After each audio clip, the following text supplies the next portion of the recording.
인간이 무엇이냐, 인간이 어떤 존재냐. 아마 여러분 각 어떤 전공 영역에서 많이 정의를 내린 얘기들을 잘 알고 계실 것입니다. 짧지만은 우리에게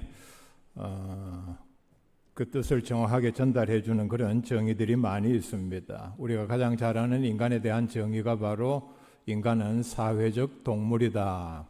혼자서는 살아갈 수 없다는 얘기죠. 서로 연계해서 함께 관계를 유지하며 사회를 형성해서 살아간다.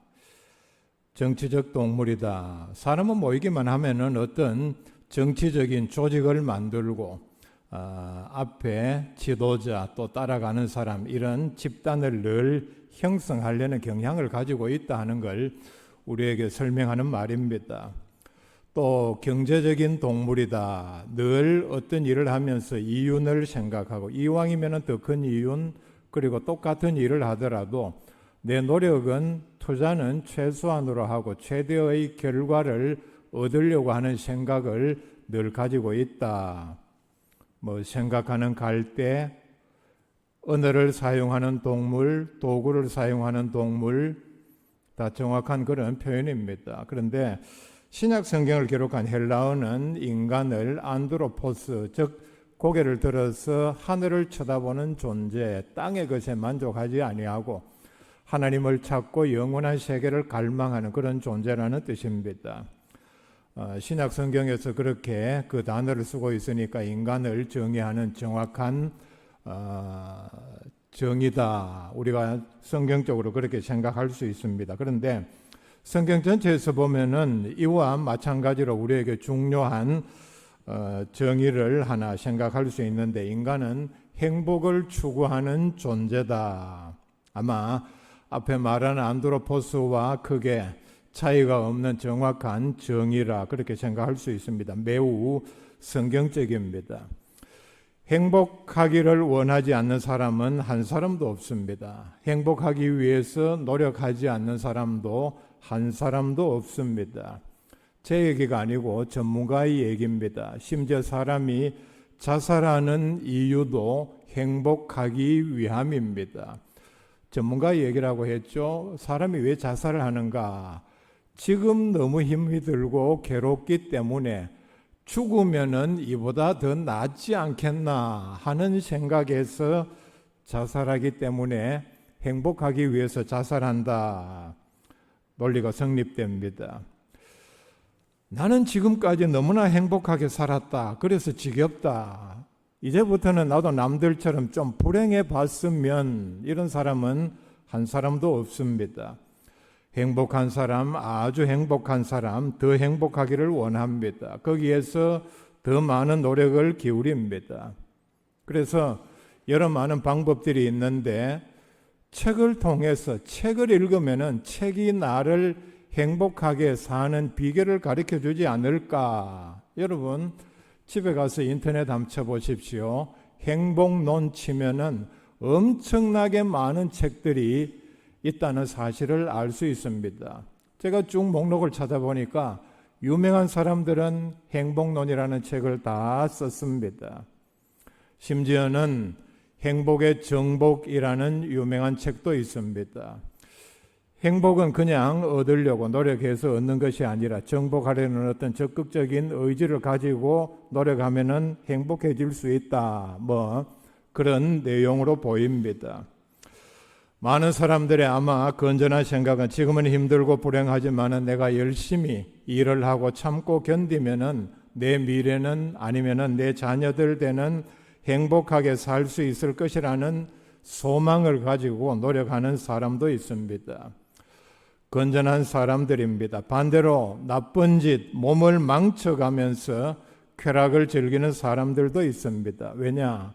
그렇게 하면은 그게 행복을 가져다 줄 생각하기 때문입니다. 심지어는 간음을 하고 도둑질을 하고 사기를 치고 이런 죄를 짓는 것도 그렇게 해서 내가 쾌락을 얻고 재물을 얻으면은 지금보다는 더 행복할 것이라는 착각 때문입니다. 그저 건전하게 살고 나쁜 짓 안 하고 무의미하게 따분하게 사는 것보다는 그게 더 나를 행복해 줄 것이라는 생각 때문에 이런 죄를 짓습니다. 여기에 진정한 행복은 없습니다. 오히려 더 비참해지고 불행해질 길밖에는 없습니다. 지금은 내가 돈이 없기 때문에, 아니면 지금 내가 권력이 없기 때문에 돈을 얻으면은, 많이 얻으면은, 아니면 권력의 자리로 나아가면은 내가 행복할 것이라 그렇게 노력을 하고 그렇게 추구를 합니다. 이건 마치 바닷물을 마시는 것과 같습니다. 목이 마를 때에 바닷물을 마시면은 삼키는 순간에는 목을 적시고 하기 때문에 시원함을 느낍니다. 그러나 이내 더 심한 갈증을 느낍니다.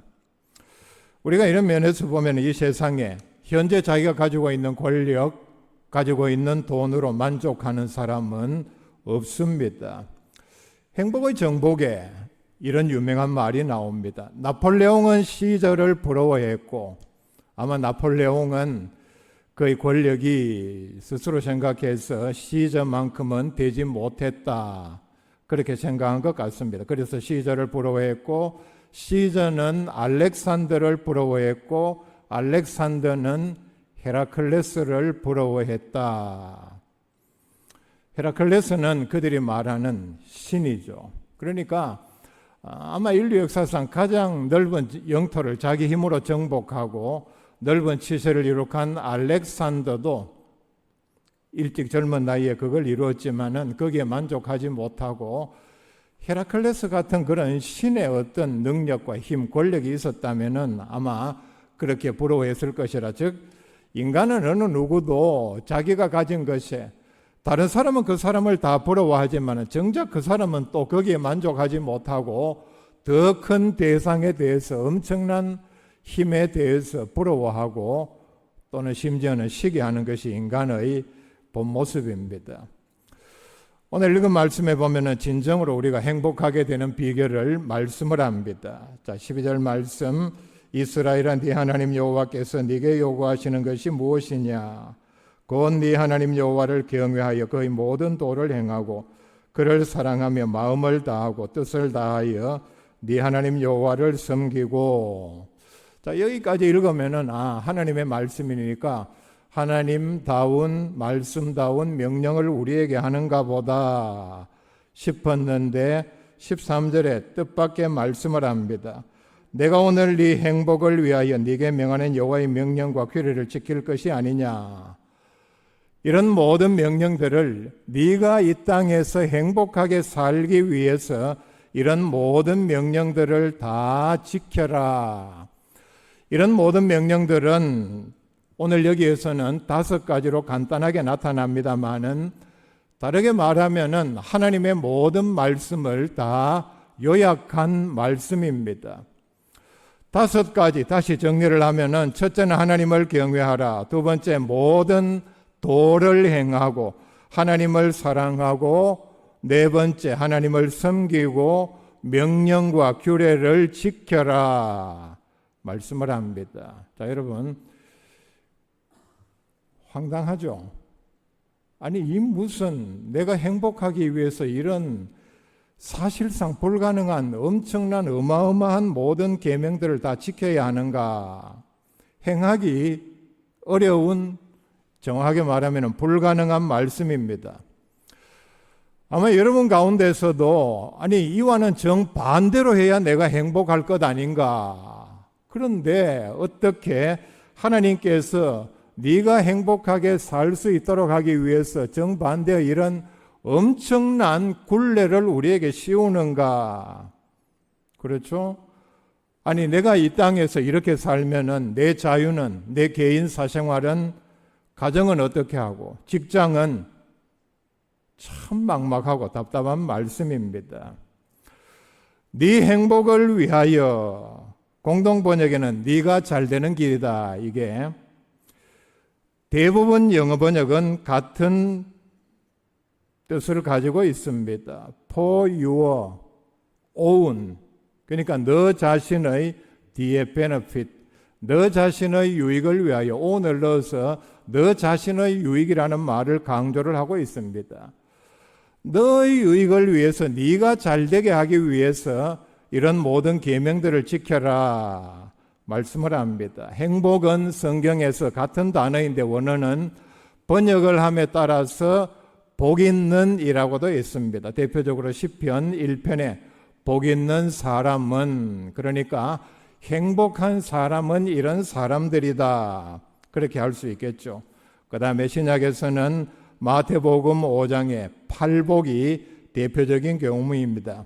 심령이 가난한 자는 복이 있나니 심령이 가난한 자는 행복하다, 같은 뜻입니다. 그리고 또 다르게 같은 뜻으로 같은 말인데 우리말의 번역에서는 기쁨이라 이렇게 번역을 했습니다.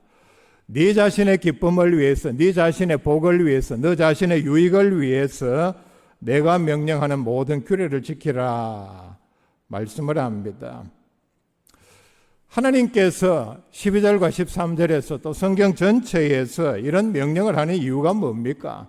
우리가 잘못 생각하면은 하나님의 모든 계명 명령 충성하라 이런 모든 말씀에 대해서 하나님께서는 자신의 유익을 위해서 우리를 부려먹으려 그러는가, 우리를 혹사시켜서 어떻게 해서든 우리를 이용해서 자신의 영광을 어떤 제물로 삼기 위함인가. 자, 우리가 이를 잘 이해하기 위해서 교통법규를 한번 예를 들어 봅시다. 교통법규 운전하시는 분들은 다 알고 있죠. 이게 잘못 생각하면은 족쇄처럼 보입니다. 모든 걸 제한하고 금지하는 것 같아서 매우 불편합니다. 속도 제한이 있죠. 심지어는 최저 속도도 있습니다. 이보다는 빨리 달려라. 고속도로 같으면 보통 100km에서 어떤 데는 80km 이상, 50km 이상 그 이하는 달리지 말라. 차선을 지키고 신호를 지키고 주행 방법, 또 아무 데서나 좌회전 또는 유턴을 하지 못하게 했습니다. 우리가 이런 어떤 얼핏 생각하면은 나를 올가면은 족쇄 갖고 매우 불편합니다. 그런데 교통법규를 만든 이유가 뭡니까? 바로 운전자 자신들의 안전을 위해서입니다. 만약에 교통법규가 없고 벌칙도 없다면은 모두가 다 과속을 하고 신호를 지키지 아니하고 차선도 자기 마음대로, 좌회전도 안 되는 곳에서 자기 마음대로 하고 유턴도 아무 데서나 하고 그렇게 한다면은 어떻게 되겠습니까? 차 몰고 나가고 싶은 마음이 있겠습니까? 우리가 이런 면에서 보면 교통법규는 매우 고마운 존재입니다. 사람이 건강을 유지하기 위해서 해야 할 일들을 많이 말을 하죠. 대부분 다 알고 있습니다. 규칙적으로 식사를 하고 아무거나 함부로 또는 많이 먹지 말고 운동을 하고 술, 담배 하지 말고 살찌우지 말고 스트레스 받지 말고 잠을 잘 자도록 노력하라. 근데 이게 상식적이고 지극히 당연한 말임에도 불구하고 어떤 사람에게는 잔소리입니다. 좀 자기 마음대로 먹으려고 하는데 부모가 아니면 아내가 아니면 주변에서 어떻게 그렇게 하느냐, 그런 걸 먹느냐, 왜 이렇게 하지 않느냐. 그런데 반대로 대부분 사람들은 이런 방법들을 힘들어 보이지만은 적극적으로 찾아서 실천을 합니다. 곁에서 보면은 어떻게 저런 걸 먹는가 싶을 정도로의 그런 음식도 마다하지 않고 먹습니다. 왜 그렇습니까? 자신의 유익을 위해서입니다. 이게 좋다고 알려졌으니까 또 효과가 검증됐으니까 내가 이렇게 해서라도 건강을 유지해야 하겠다. 노화를 늦추고 어떤 사람들은 이걸 적극적으로 실천을 합니다. 어려서부터 우리가 부모로부터 또 교사로부터 듣는 얘기들이 늘 그거죠. 거짓말하지 말라, 성실하게 살아라, 약속을 잘 지켜라, 나쁜 친구들 사귀지 말라, 술 많이 마시지 말라. 또 역시 듣기 싫어하는 사람들이 있습니다. 이럴 때 부모나 교사가 하는 말이 있죠. 듣기 싫지. 그러나 다 너 잘되라고 하는 말이다. 자, 이런 말에 철 있는 자녀나 학생들은 그 말을 이해하고 순종을 합니다. 실천하기 애를 씁니다. 세 가지 예를 들었는데, 자, 하나님께서 우리에게 주시는 말씀으로 나아가 봅시다. 하나님의 모든 말씀은 우리의 행복을 위해서, 우리가 이 땅에서 복을 받고 우리가 진정한 기쁨을 누리면서 살아가게 하기 위해서 이런 모든 명령들을 주셨습니다. 그렇다면은 하나님께서 우리에게 주신 모든 말씀에 대해서 내가 부담으로, 거부감으로 받아들일 것이 아니라, 또는 마지 못해서 이렇게 하라 그러니까 또 이렇게 해야 교인의 의무고 나중에 상을 받는다 그러니까 마지 못해서 하는 것이 아니라 감사함으로 순종해야 합니다. 그 사람이 바로 진정한 하나님의 자녀입니다. 이런 말씀들이 겉으로 보기에는 나를 올가매는 족쇄 같고 올무 같지만은 이거 모두 다 나를 향한 하나님의 뜻을 먼저 생각하고 그 뜻에 순종하는 삶으로 하나님을 향한 신뢰와 사랑을 나타내 보여야 합니다. 하나님께서 우리에게 주신 모든 명령과 규례는 하나님 자신의 유익을 위한 것은 하나도 없습니다. 바로 이 땅에서 우리가 살아가고 장차 천국에 들어갈 우리의 행복을 위하여, 우리의 유익을 위하여, 우리로 하여금 이 땅에서 영원한 복을 받게 하기 위하여 이런 모든 말씀들을 주셨다. 분명히 말씀을 합니다. 하나님은 자녀된 우리가 행복하게 살기를 원합니다. 그리고 하나님의 말씀을 잘 순종해서 하나님 자녀다운 복을 받기를 원하십니다. 우리가 이렇게 말씀에 순종하고 복을 받아서 기쁘게 행복하게 살면은 하나님께서 매우 기뻐하십니다. 이런 연쇄작용이 있다는 사실을 우리가 기억을 해야 합니다. 하나님의 말씀에 순종하고 하나님께서 기뻐하시고 하나님께서 또 우리에게 복을 주신다. 자, 신약의 모든 말씀은 또 두드러지게, 또 구약도 그런 성격이 있습니다만은 복음이라 그럽니다. 복음, 기쁜 소식이라는 뜻입니다. 기쁜 소식을 들은 우리는 기뻐해야 합니다. 자, 여러분, 기쁜 소식을 얼마나 들었습니까? 수십 년 같은 기쁜 소식을 계속 듣고 있습니다. 그만큼 기뻐합니까? 그렇죠. 이게 여러분 현실입니다. 기쁜 소식을 지금 수십 년째 듣고 있음에도 별로 기뻐하지 않는 것이 오늘 그리스도인들의 현실입니다. 여러분 인상에서, 표정에서 다 그게 지금 드러나고 있습니다. 지금도 제가 정말 기쁜 소식을 전하고 있는데 마치 세상 근심을 다 짊어지고 이 자리에 온 것처럼 지금 우크라이나에 전쟁이 일어나서 불쌍한 우크라이나 백성들이 죽어가고 고통당하고 팔레스타인에서 어쩌고 아프리카에서 굶어 죽는 사람들, 여러분 세상 근심 그런 까지 여러분 다 걱정할 필요는 없습니다. 요한복음 15장 11절에 내가 이것을 너희에게 이르면 내 기쁨이 너희 안에 있어 너희 기쁨을 충만하게 하려 함이라. 내 기쁨이 너희 안에 있어 너희 기쁨이 충만하게 하려 함이라. 여러분 속에 예수님의 기쁨이 충만합니까? 예. 몇 사람 말고는 예수님은 주셨다 그랬는데 여러분 표정은 그런 게 있었나? 나는 보지도 못했는데. 요한복음 17장 13절에 지금 내가 아버지께로 가오니 내가 세상에서 이 말을 하옵는 것은 그들로 내 기쁨을 그들 안에 충만히 가지게 하려 함이니이다. 놀라운 말씀을 합니다. 예수님께서는 우리가 이 땅에서 기뻐하며 살 수 있게 모든 말씀을 다 주셨고 우리를 죄의 책임에서 면제하게 대신 죄값을 다 치러주셨습니다. 그렇다면 우리의 심령에는 지금 예수님의 기쁨이 우리 가운데 충만해야 합니다. 아직 신호도 안 오죠. 사도행전 8장에 보면은 빌립이 사마리아에 내려가 복음을 전한 결과 그 시 전체에 귀신이 나가고 병자들이 나았고 그 결과 8절에 그 성에 큰 기쁨이 있더라 말씀을 합니다. 데살로니가전서 5장 16절에 항상 기뻐하라. 뒤에 보면은 이것이 바로 우리를 향한 하나님의 뜻이라 말씀을 합니다. 자, 우리가 지금까지 드린 말씀을 다시 정리하면 그리스도인은 항상 기뻐하는 사람입니다. 왜냐?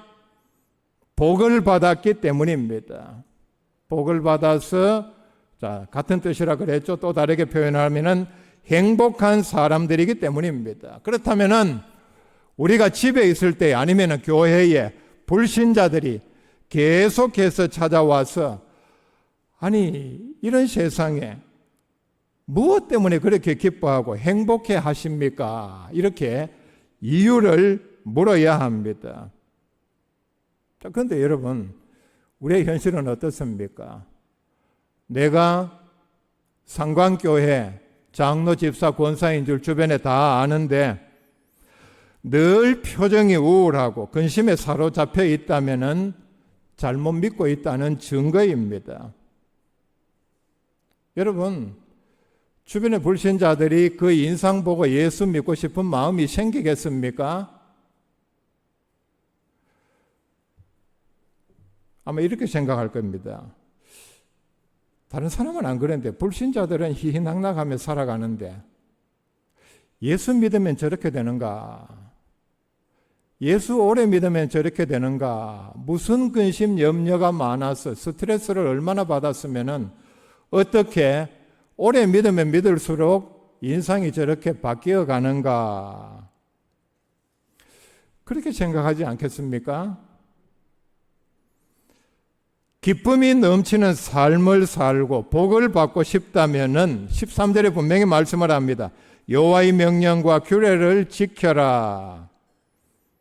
자, 왜 이게 성립을 하는가? 우리의 마음으로 한번 적용해 볼 수 있기를 바랍니다. 내가 하나님의 명령에 순종을 하면은 진정한 하나님의 자녀라면은 이런 마음이 들 겁니다. 이게 동기가 되어야 합니다. 하나님께서 기뻐하실 것이다. 나는 힘이 들든 어떻든 관계없고 내가 이렇게 살아서 순종해서 하나님께서 기뻐하시면은 그걸로 나도 기쁘다. 나같이 비천한 것이 하나님을 기쁘시게 하다니 나는 이 이상 감사한 일도 없고 영광도 없다. 바로 그런 마음입니다. 그런 마음을 가졌기 때문에 이 사람은 이미 그 자체로 복받은 사람입니다. 이런 마음의 자리에 들어갔다면 그 사람이 처한 환경은 전혀 문제가 되지 않습니다. 어떤 가운데서도 이미 행복의 비결을 깨달은 사람입니다. 그리고 바울처럼 기쁨이 넘치는 사람입니다. 하나님께서 더 큰 복을 주십니다. 우리는 하나님의 피조물입니다. 하나님을 떠나서는 절대로 행복할 수 없습니다. 행복한 것 같이 보인다 할지라도 그것은 불행이요 파멸밖에 남아있지를 않습니다. 우리가 하나님의 말씀을 잘 순종해서 그때 하나님께서 우리에게 어떤 은혜와 복을 주시는가? 자, 우리 직접 한번 찾아보십시다.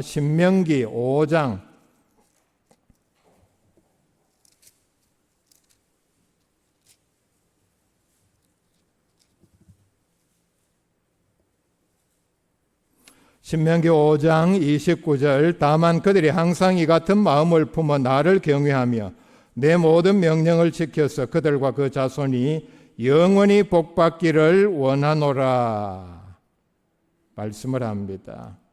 33절 너희 하나님 여호와께서 너희에게 명령하신 모든 도를 행하라. 그래야면 너희가 살 것이요 복이 너희에게 있을 것이며 너희가 차지한 땅에서 너희의 날이 길리라.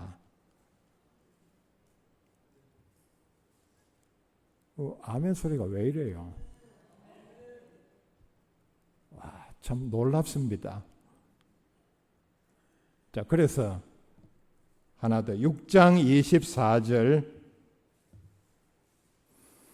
여호와께서 우리에게 이 모든 규례를 지키라 명령하셨으니 이는 우리가 우리 하나님 여호와를 경외하며 항상 복을 누리게 하기 위하심이며 또 여호와께서 우리를 오늘과 같이 살게 하려 하심이라. 자, 33장 찾읍시다.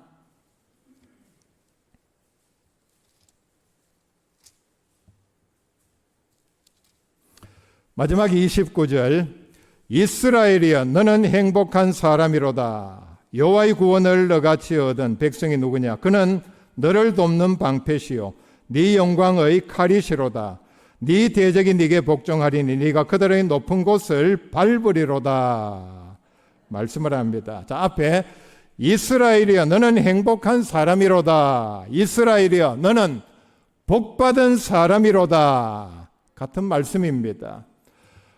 우리를 향한 하나님의 놀라운 선언입니다. 하나님께서 우리에게 이미 이렇게 선언해 주셨습니다.